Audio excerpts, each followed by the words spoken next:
Como sempre, a gente canta, os cânticos que a gente canta aqui, normalmente são letras da Bíblia, ou, quando não é uma letra da Bíblia, é uma letra que está de acordo com o ensinamento da Bíblia.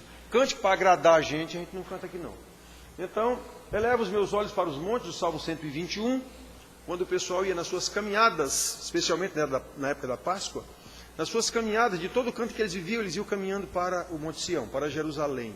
Então eles iam olhando, desde longe se enxerga uma montanha. Elevo meus olhos para os montes, de onde me virá o socorro. A caminhada era muito perigosa, tinha muitos assaltantes nas estradas. Nós estamos olhando para o Monte Sião, onde está Jerusalém, onde está a Arca da Aliança, tudo isso. Então eles iam seguindo, confiando no Senhor. É um canto pequeno, a letra é pequena, só isso mesmo.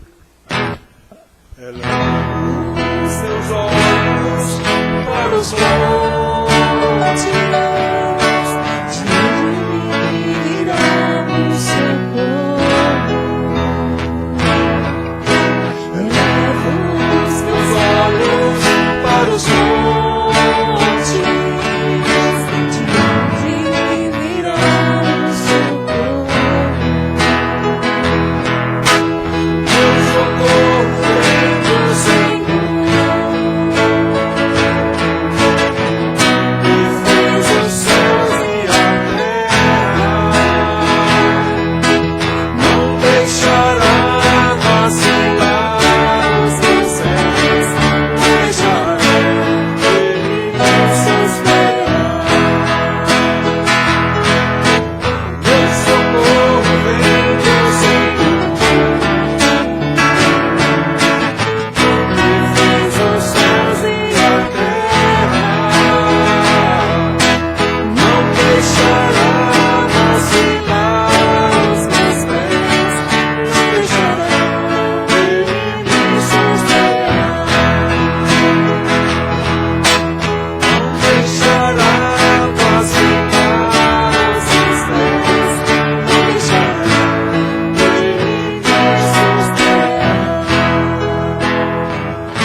Temos medo da situação política?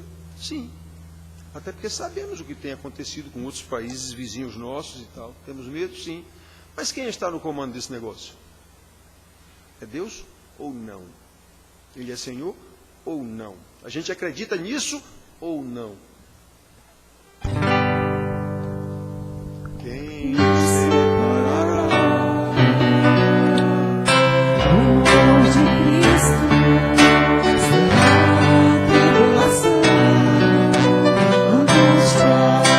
separar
Graças te damos, Senhor, pela tua palavra cantada, que nos dá certeza de que o Senhor realmente é Senhor de toda a sua criação e cuida de toda a sua criação.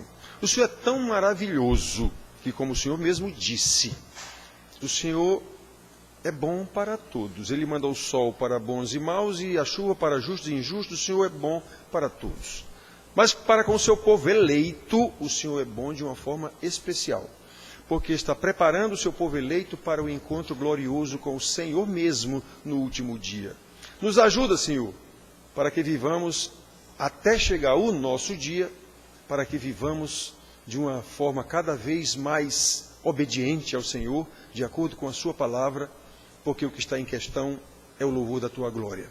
Por isso nós oramos em nome de Jesus, o Senhor da glória. Amém. Então, meus filhos, vamos abrir nossas Bíblias na carta de Pedro, a primeira carta de Pedro, lá pertinho do final da Bíblia já.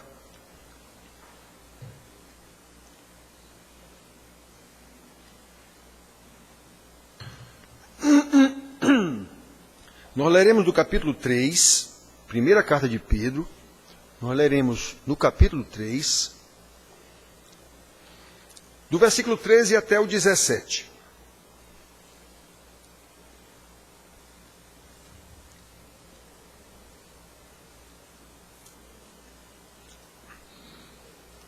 Assim está escrito: ora, quem é que vos há de maltratar, se fordes zelosos do que é bom? Mas, ainda que venhais a sofrer por causa da justiça, bem-aventurados sois.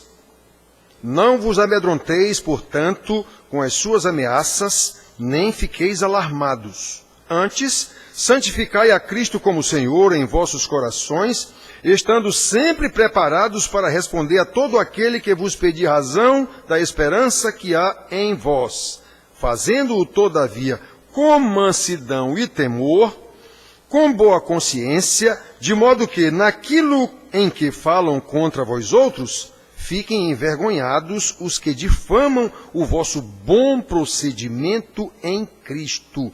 Porque, se for da vontade de Deus, é melhor que sofrais por praticardes o que é bom, do que praticando o mal.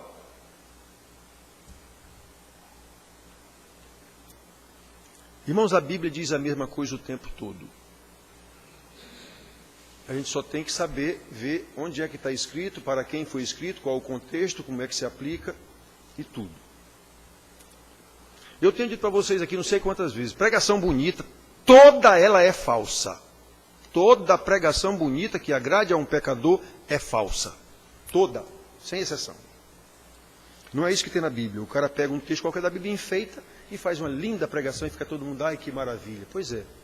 Ela não diz que você é um pecador, ela não diz que você precisa se arrepender, ela não exaltou o nome do Senhor. Não, ela foi uma pregação bonita só e muito bacana, recheada de recursos homiléticos, psicologia. Então, como eu insisto em dizer para vocês aqui, por ordem do Senhor Jesus, o papel de um pastor é ensinar a palavra de Deus às ovelhas sob seu pastoreio, de acordo com as necessidades dessas ovelhas, de acordo com o que os irmãos precisam ouvir, e não de acordo com o que os irmãos querem ouvir.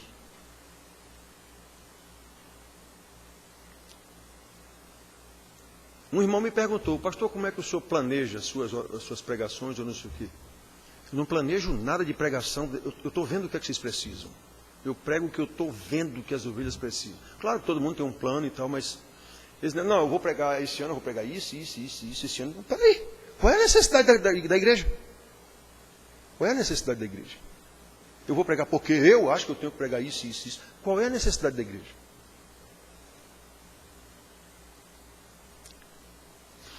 Nesse sentido, irmãos, nós sempre pregamos confrontando a igreja com a sua vida secularizada. Eu não conheço todos vocês? com a sua cultura religiosa mundanizada. Eu não conheço todo mundo.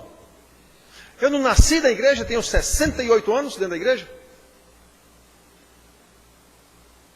Sempre prego vocês aqui, confrontando com a palavra, dentro da nossa realidade socio-religiosa capitalista. Todo mundo quer só se dar bem. Eu quero que Deus me abençoe só para eu me dar bem. Meus negócios, tudo, eu quero que Deus me abençoe para eu me dar bem. Por exemplo, meus filhos, na mensagem anterior, nós falamos sobre o que deve sair da nossa boca, com base em Efésios 4:29. Lembra? Não saiu da vossa boca nenhuma palavra torpe. Aí eu até disse, se ele tivesse escrito hoje, ele ia botar, não saia do vosso dedo nenhuma mensagem torpe, mensagem falsa, que você não sabe se é verdadeiro ou não, e você fica mandando para todo mundo, envenenando todo mundo. Pois é, eu preguei sobre isso aqui, pasmem. Pessoas que ouviram a mensagem, demonstrando claramente que a mensagem não serviu para nada, ou demonstrando que são contra o que eu disse aqui, continuaram na mesma conduta, mandando mensagens adoidado. Só que agora de uma forma, digamos assim, superlativizada. Antes eu recebi a mensagem dizendo, faz calo no dedo, manda isso para todo mundo. Essa mesma pessoa que mandou para mim fazer calo no dedo, agora ela mandou, como foi o termo que ela disse, rapaz? Gasta o dedo, mandando essa mensagem para todo mundo. Quer dizer, piorou a situação agora. Antes era só fazer calo, agora é para gastar o dedo, mandando mensagens mentirosas, mensagens de ódio que envenenam os outros, que não constroem, que não edificam, como a palavra de Deus manda. Mande apenas palavra que edifica segundo a necessidade, palavras que transmitam graça aos que a ouvem. A pessoa tem necessidade de receber essa mensagem de veneno? Não. Essa mensagem edifica essa pessoa? Não. Mas essa pessoa que quer gastar o dedo mandando, diz que é crente. Que tristeza, meus irmãos. Que tristeza. Aí, meus irmãos, nós temos que perguntar. Deus é o Senhor das nossas vidas? Nós cremos ou não que a Bíblia é a palavra de Deus? O que eu preguei domingo passado é ou não é a palavra de Deus? Então por que essa pessoa que diz que é crente, agora ao invés de apenas fazer calo no dedo, agora ela vai gastar o dedo, mandando mais mensagem ainda? Nós cremos ou não na palavra de Deus? Se as respostas forem afirmativas, como então nós não lutamos fortalecidos no Senhor e na força do seu poder, como Paulo ensina em Efésios 2:10, para fazer essa vontade de Deus, para obedecer essa palavra de Deus? Como não lutamos para pôr em prática isso? Especialmente nos momentos difíceis pelos quais nós estamos passando, e eu já disse, por experiência própria e por conhecer a história, vai piorar. Por que nós não consideramos a palavra de Deus, se sabemos que é exatamente a sábia providência de Deus que nos faz passar por esses momentos difíceis? Graças a Ele, que Ele nos faz passar. Como Jesus disse em João, no mundo passais por aflições. Ele não disse ficais em aflição. Ele disse passais. Porque as aflições vão passar. As tempestades vão passar. Lembra, a tempestade vem mesmo com Jesus no barco. Mesmo Jesus estando no barco, a tempestade veio. Então, passais por aflições. Nós vamos ter problemas? Sim. Nós vamos ter muita dificuldade? Sim. Mas é tudo providência de Deus. Irmãos, a nossa obediência a Deus precisa ser incondicional. Sejam quais forem as circunstâncias, a crise política, social, moral que vivemos em nosso país, não nos autoriza a desobedecer às autoridades. Essas autoridades foram constituídas por Deus. Ou eu não creio na palavra de Deus?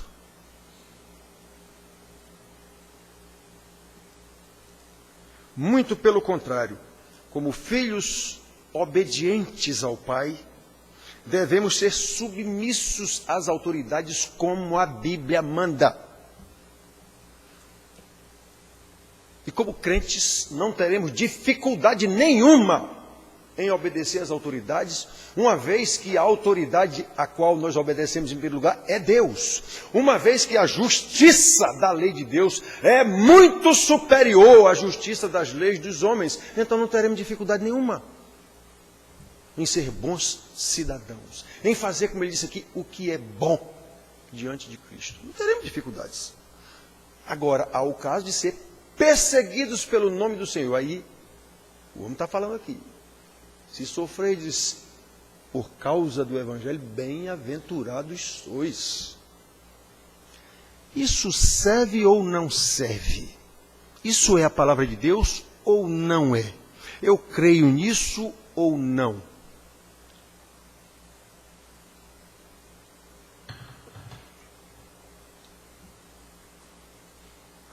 Versículo 13. Ora, quem é que vos há de maltratar, se fordes zelosos do que é bom? O que é bom?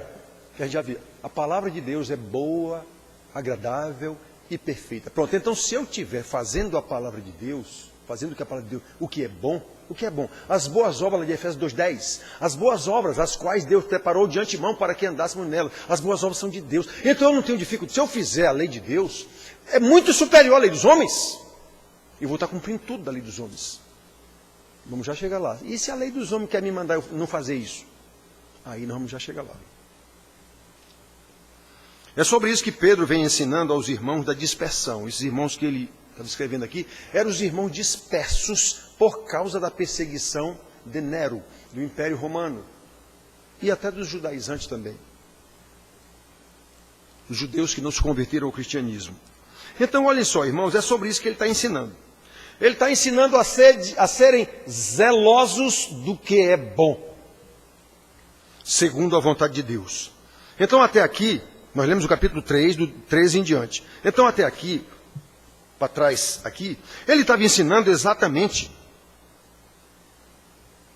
os irmãos a serem santos na sua vida toda, no amor, na família, na igreja, nos deveres do crente para com as autoridades, para com o próximo, enfim. Pedro vem ensinando os irmãos a ser um cristão.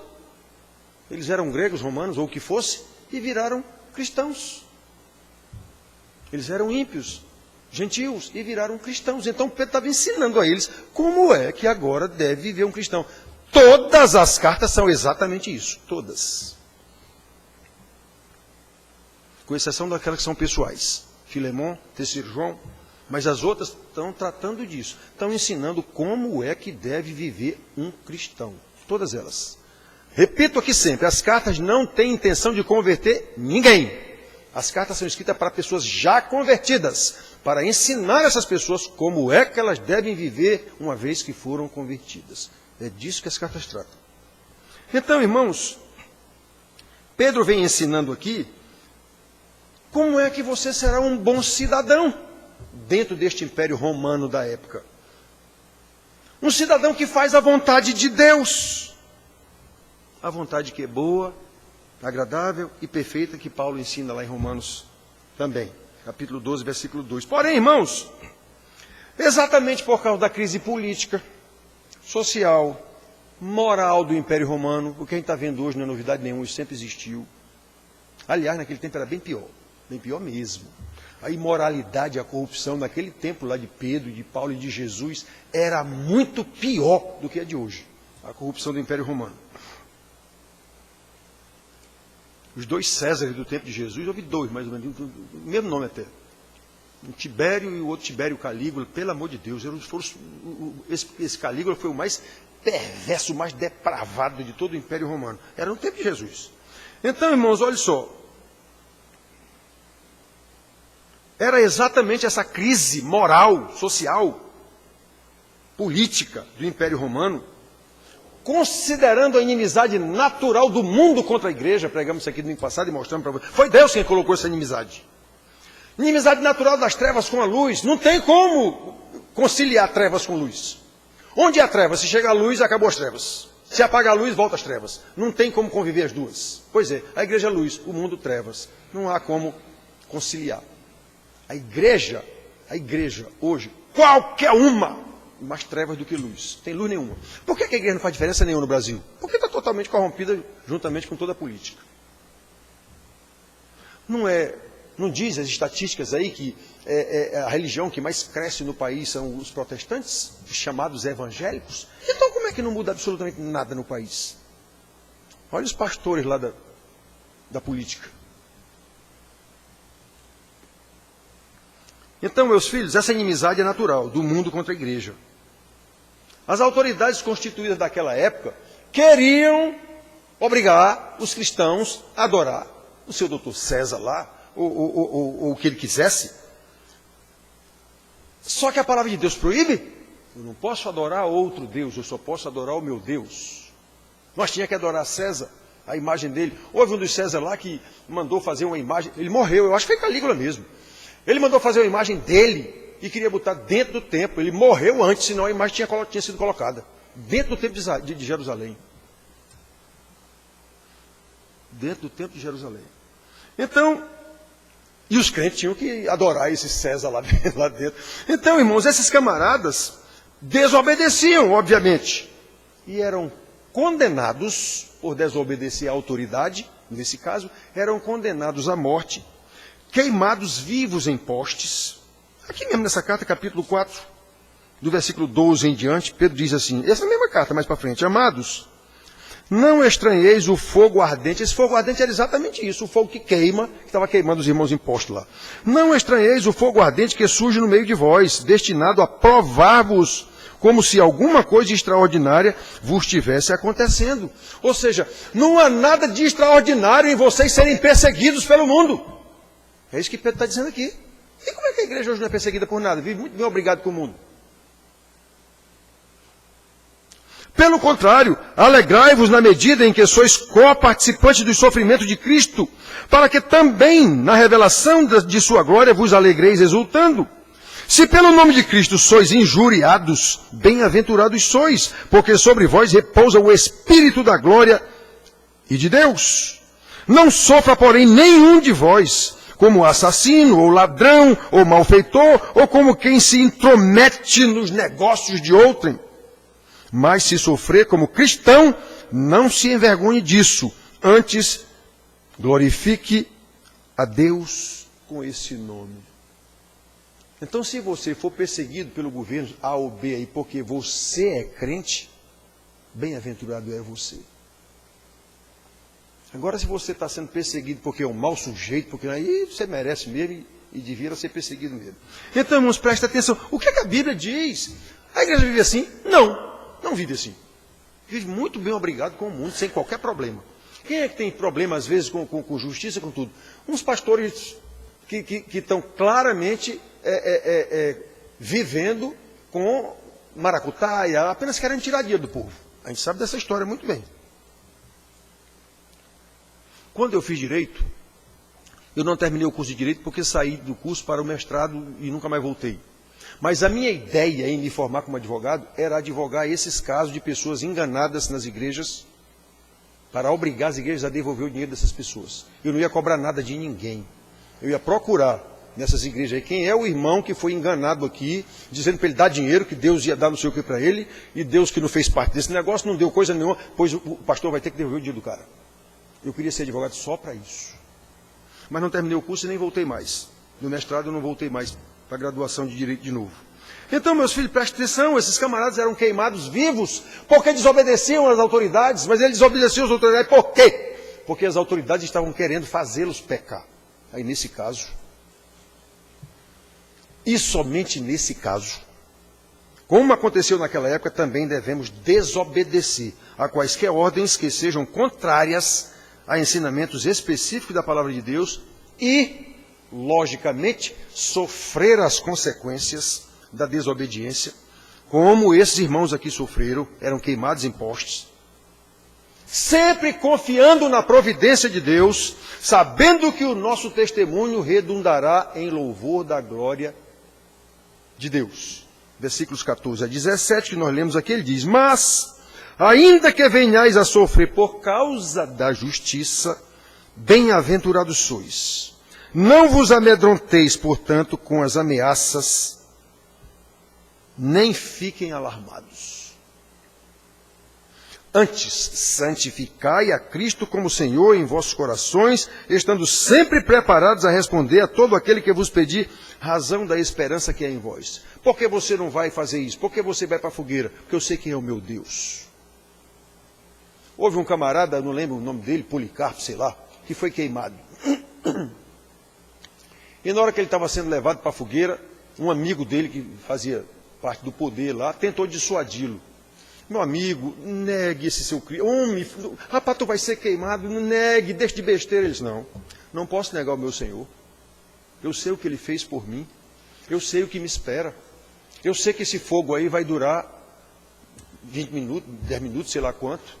Mas o fogo do inferno durará eternamente. Eu sei disso. Não sei se foi Policarpo. Também não interessa quem foi. Mas houve um dos mártires que aconteceu isso com ele. Então, meus filhos, prestem atenção. Se for da vontade de Deus, o homem diz aqui no 17, porque se for da vontade de Deus, é melhor que sofrais por praticares o que é bom. Se for da vontade de Deus. E como filhos obedientes do Pai, sabemos que é da vontade de Deus constituir autoridades, sejam elas boas ou más. Isso é da vontade de Deus. Nós lemos aqui, Deus criou a terra, é Senhor de tudo que nela se contém, o mundo e de todos que nele habitam. O Senhor é Deus, Ele é o Rei da glória, Ele é Rei dos reis, Ele é Rei de tudo. Eu acredito nisso ou não? Ele constitui as autoridades. Romanos, os salmos dizem muito isso, Ele é Senhor dos reis, Ele é quem institui rei, Ele é quem bota rei, é quem tira rei.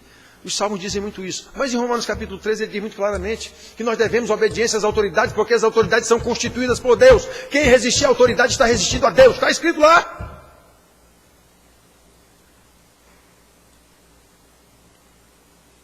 Sejam elas boas ou más. Como o apóstolo já havia ordenado um pouco antes, aqui no capítulo 2, versículo 12 e 13, nós não lemos capítulo 2, ele diz assim, sujeitai-vos a toda a instituição humana por causa do Senhor. Não foi o Senhor que constituiu a autoridade humana lá? Então sujeite-se a Ele, porque foi o Senhor que botou lá. Jesus se sujeitou a Pilatos. Estão lembrados? Pilatos era uma autoridade humana e até tentou salvar Jesus. Ele disse, olha, faça o que tem que fazer. Está escrito, sujeitai-vos a toda a instituição humana por causa do Senhor, quer seja o rei como soberano, quer seja as autoridades como enviadas por ele, tanto para o castigo de malfeitores, como para o louvor dos que praticam o bem. 1 Pedro aqui atrás. Então preste atenção, irmãos.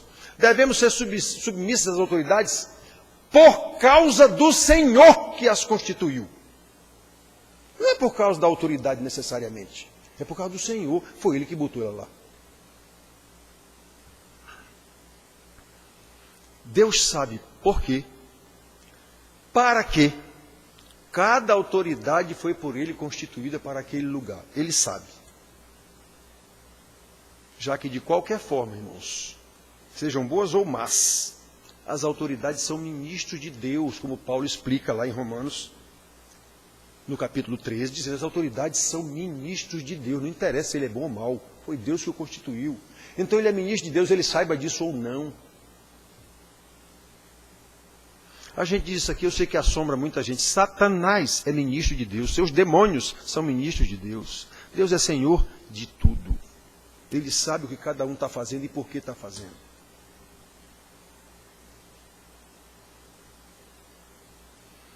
Irmão, se não houvesse autoridade, eu já preguei isso aqui outra vez, já expliquei isso aqui outras vezes. Se não houvesse autoridade, se não houvesse governo, a vida seria impossível. Com a prevalência da lei do mais forte, com a prevalência do salve-se quem puder. Se cada um fizesse o que lhe dá na telha, o mais forte ia prevalecer sempre, o tempo todo. Portanto, as autoridades, os governantes, sejam eles bons ou maus, são bênção de Deus para regular a vida em sociedade. Ainda que haja leis injustas, que está errado. Sim, colega, mas mesmo errado, sem eles, a gente não poderia viver. É para regular a vida em sociedade. É por isso que, por causa do Senhor que as constituiu, nós lhe devemos submissão. Até onde eles queiram fazer a gente pecar, aí essa submissão acaba. Porque aí, nesse caso, vale muito mais a submissão ao meu Deus. Muito bem, meus filhos. É claro que, como sabemos pela história da humanidade, aqui na igreja tem historiadores, maus governantes levam um povo a uma vida miserável. Olha a Venezuela, Cuba, esses países da América Latina aí, quase todos. Maus governantes levam o povo a uma vida miserável e isso gera revoltas, isso gera revoluções, insurreições. Aí a igreja, de forma errada, entra nessas revoluções, entra nessas insurreições, tomando partido e se envolvendo em problemas políticos, em ideologias políticas, como agora, por exemplo, na briga do que uns chamam de democracia e o outro lado chamam de comunismo. Aí o que é do lado do comunismo diz que ele é que é democracia e o outro aqui é autoritarismo, que é ditadura. Então fica sempre um... A igreja toma partido disso e está errado. A igreja toma partido. Está errado. Sem dúvida nenhuma, pela ética cristã, entendemos que a democracia é o lado certo. Porém, ao entrar em disputa política, a igreja não sabe, e não sabe mesmo, ou quem sabe esquece, que a democracia é uma ideologia como outra qualquer. É uma ideologia como outra qualquer, não tem diferença não. Ainda que seja a melhor, é uma ideologia. E não pode se tornar um ídolo para a igreja. Não é a democracia que governa a igreja. Quem governa a igreja é o Senhor Jesus, quem governa a igreja é a palavra de Deus. Não é democracia ou comunismo ou qualquer outro tipo de ideologia. E a igreja toma a ideologia da democracia, vamos matar e morrer agora pela democracia. Que conversa é essa? Isso é idolatria. É melhor? Eu também acho. Mas não é a democracia que governa a igreja. Quem governa a igreja é a palavra de Deus. É o Senhor Jesus. É Ele o cabeça. A igreja é apenas o corpo. E a cabeça diz que é para esse corpo obedecer às autoridades. E agora, isso serve ou não serve?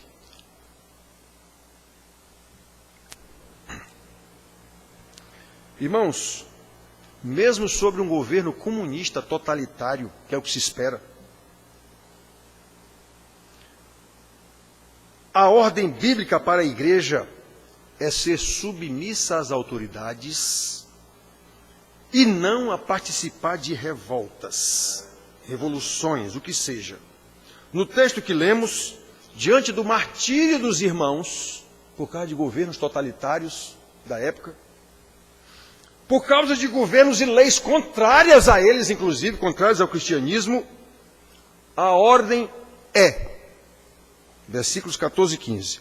Mas ainda que venhais a sofrer por causa da justiça, bem-aventurados sois. Não vos amedronteis, portanto, com as suas ameaças, nem fiqueis alarmados. Antes, santificai a Cristo como Senhor em vossos corações, estando sempre preparados para responder a todo aquele que vos pedir razão da esperança que é em vós.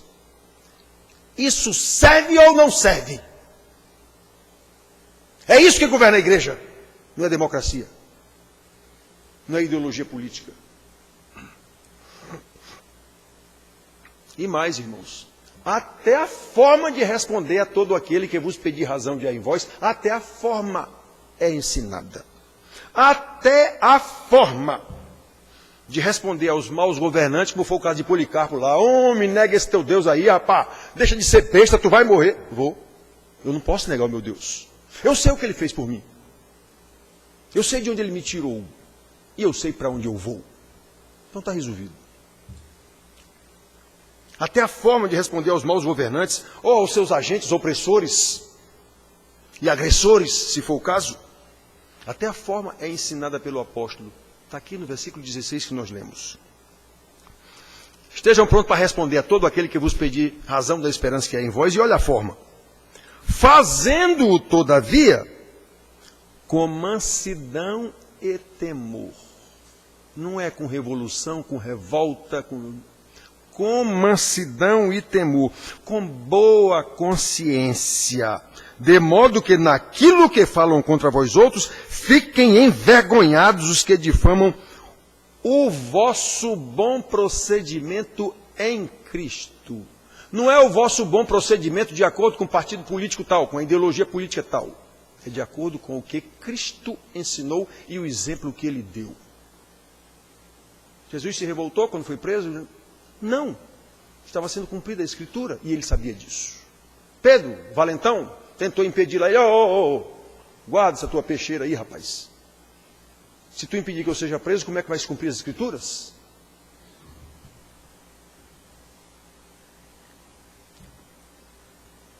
Essa história de espada, Pedro não tinha espada com ele tinha uma peixeira, ele era pescador. Mas a palavra é a mesma, botaram espada para ficar mais bonito. Então, irmãos, observem que nesse bom procedimento em Cristo, como termina aqui dizendo, envergonhados os que difamam o vosso bom procedimento em Cristo. Esse bom procedimento em Cristo está embutido no que ele disse aqui antes. Mansidão e temor com boa consciência. Porque sabemos e não podemos esquecer que quem governa a igreja não é uma ideologia política. Repito, ainda que seja a melhor, como a democracia. Não ela que governa a igreja, e sim o Senhor Jesus. E ele faz isso através da sua palavra, aqui transmitida pelo apóstolo e por pastores fiéis, que ensinam o que tem que ser ensinado. E são muito poucos. A Bíblia garante que são muito poucos. Por isso, voltamos às perguntas do início. Realmente Deus é o Senhor das nossas vidas? Nós cremos ou não que a Bíblia é a palavra de Deus? Nós cremos ou não na palavra de Deus? Como eu disse também antes, se as respostas forem afirmativas, então por que a gente não luta para botar isso em prática? Eu prefiro seguir a revolta popular, seguir o mito, seguir o outro, seguir não sei o que. Mas peraí, colega, o que é que a Bíblia nos ensina? Eu quero lá saber de Bíblia, só falta o cara dizer isso. Eu quero lá saber de Bíblia, rapaz. Eu vou me revoltar contra esse negócio aí. Mas onde é que tem na Bíblia que você tem que se revoltar contra alguém? Atenção, na Bíblia, todos os casos de revolta na Bíblia, Deus massacrou os revoltosos. Todos. Detalhe, os revoltosos até tinham razão às vezes. Eles até se revoltaram por uma causa justa. Mesmo assim, Deus massacrou. Não foi ele que botou quem estava oprimindo o povo? Foi. E ele chega a dizer isso muito claramente. Eu botei a Babilônia, eu botei a Assíria. Quem se revoltar, eu vou matar a espada. Ele mesmo disse. Antecipadamente ele disse. É esse o Deus da Bíblia. Que não é o Deus das igrejas. O Deus da Bíblia é diferente do Deus das igrejas. Então, irmãos, prestem atenção. Por que nós lutamos para botar isso em prática? Se nós sabemos que o Senhor ordena tão claramente, repito, especialmente em situações de tribulações pelas quais passamos, se sabemos que é pela sua sábia providência que nós estamos passando por essas tribulações. Foi Ele mesmo quem botou essas tribulações para nos ensinar. Eu vivo dizendo para os pais aqui há 17 anos, diga sempre sim ao seu filho. Você vai criar um vagabundo que não serve para nada. Diga não ao seu filho para ensiná-lo a controlar suas emoções. Controlar que a sua vontade não tem que ser feita do jeito que ele quer, não. Pois é, Deus faz assim com a gente. Portanto, meus filhos, como lemos no versículo 17, se for da vontade de Deus, é melhor que sofrais por praticardes o que é bom do que praticando o mal.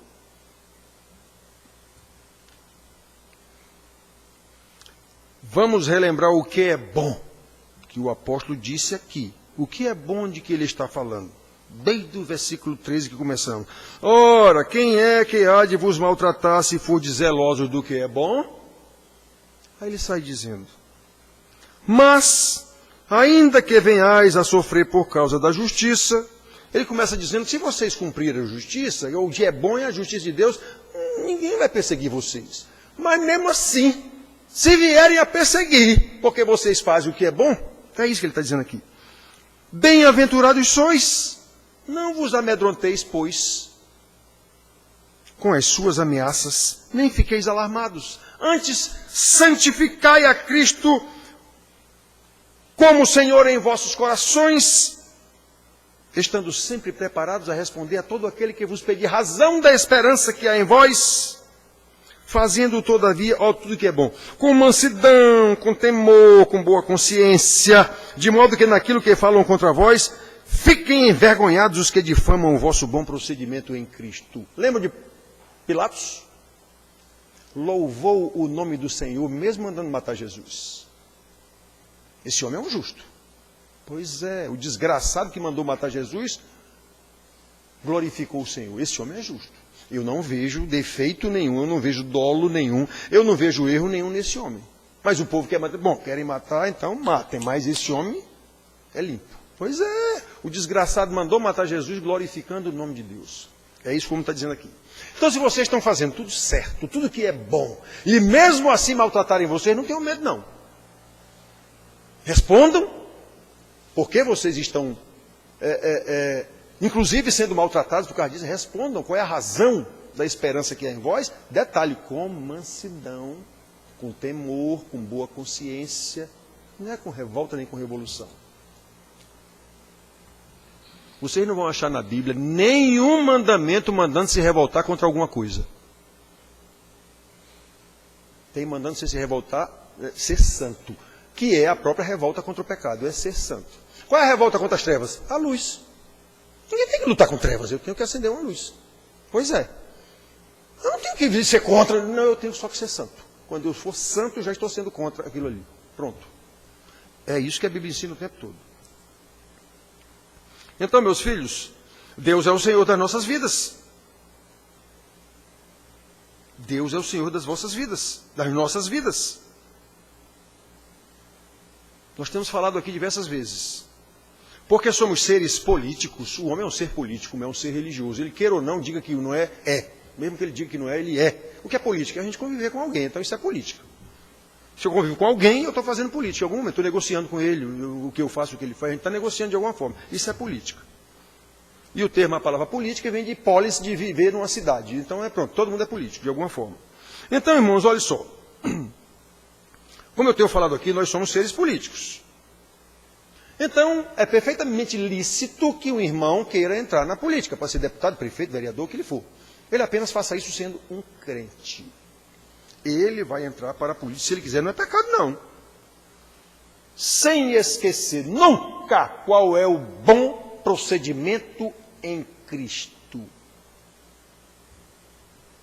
que é ensinado em todas as cartas apostólicas para as igrejas, que é exatamente viver em santidade de vida, pregando o Evangelho com a sua vida, com o seu testemunho, com as suas atitudes, com as suas palavras. Lembra, não saia da vossa boca nenhuma palavra torpe, mas tão somente aquela que edifica, conforme a necessidade, transmitindo graça aos que a ouvem. Pregamos no domingo passado aqui nesse versículo.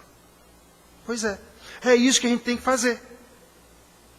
Especialmente através das nossas vidas, como o apóstolo aqui ensina, praticando o que é bom. E isso inclui submissão às autoridades, repito. Ainda que elas se posicionem contra nós, até nos levar à morte, como era o caso desses irmãos lá que Pedro escreveu. Se acontecer isso, que aconteça. Eu não sei para onde eu vou, eu não sei por que está acontecendo isso. Eu não sei que está de acordo com a providência de Deus. Se for da vontade de Deus, é melhor que sofrais por praticardes o que é bom, do que praticando o mal. Deus é Senhor das nossas vidas. Cristo é o cabeça da igreja. E não podemos esquecer que a missão da igreja é anunciar a salvação de Deus em Cristo Jesus. Se a igreja fizer o que Deus mandou que ela faça, conforme a sua palavra, agindo como luz em um mundo de trevas, esta é a maneira bíblica de levar a justiça de Deus ao nosso bairro, de levar a justiça de Deus à nossa cidade, de levar a justiça de Deus ao nosso estado, ao nosso país, ao mundo, se a igreja fizesse o que a Bíblia manda ela fazer. A coisa seria diferente. A coisa seria diferente. Mas a igreja quer fazer através da política mundana, igualzinho. Tem até um bloco dos políticos corruptos do Congresso, tem um bloco dos evangélicos. Pasmem, é o mais venal que tem. É o que é comprado mais facilmente. É o bloco que vai para onde pagarem mais. O tal do bloco dos evangélicos. Esse bloco foi um dos responsáveis por Bolsonaro ter perdido a eleição.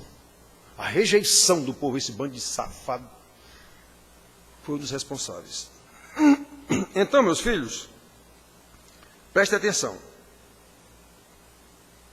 A obra a ser realizada pela igreja, como a única agência deixada por Deus na terra, a única agência deixada por Deus para ser luz no mundo de trevas, é a igreja. Todas as outras agências que tem, Congresso, polícia, juiz, polícia, o que for, colégio, todas essas são agências de Deus. Ministério não sei de quê, ministério de... Isso tudo são agências de Deus, como eu disse, é Deus quem estabelece os governos, é Deus quem faz tudo. Mas a igreja tem um papel especial que só ela pode fazer. Pois é, ela resolveu fazer política que nem as outras agências que estão no mundo. Que nem um partido político, que não é ideologia política. A história está aí para mostrar para a gente. Toda vez que a igreja se meteu em política, terminou em desgraça para a igreja. A história está aí para mostrar para a gente. O povo não aprende porque não é crente. Se fosse, aprendia. Então, irmãos, olha. A igreja tem que ser luz no mundo de trevas. E essa luz da igreja não pode ser confundida, nem contaminada por ideologias políticas. Ou por movimentos sociais, por mais nobres que sejam. Não é papel da igreja isso.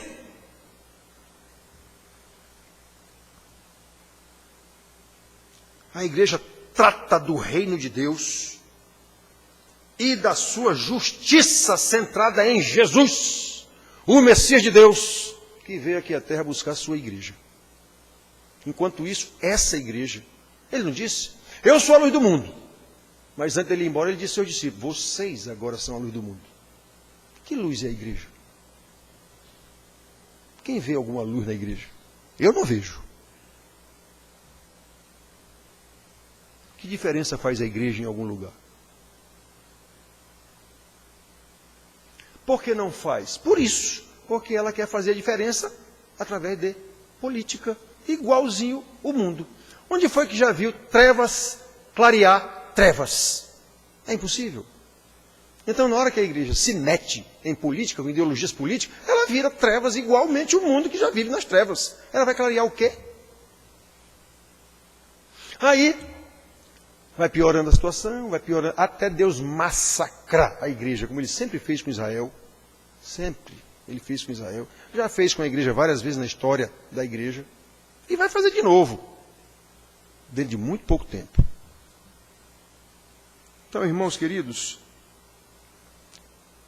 que Deus nos conceda graça para discernir os seus ensinamentos, que pela sua graça Ele nos deixou na sua palavra, aqui através de ensinamento dele, dos apóstolos aqui, que nós estamos lendo, a fim de que até mesmo os nossos opressores, se for o caso, até mesmo os nossos opressores, louvem o nome do Senhor, como Pilatos fez. Ao ter que admitir que somos filhos de Deus, obedientes ao nosso Pai, que é Senhor das nossas vidas realmente. E tudo isso deve acontecer não para louvor de quem quer que seja, mas para louvor da glória do nosso Senhor. Amém.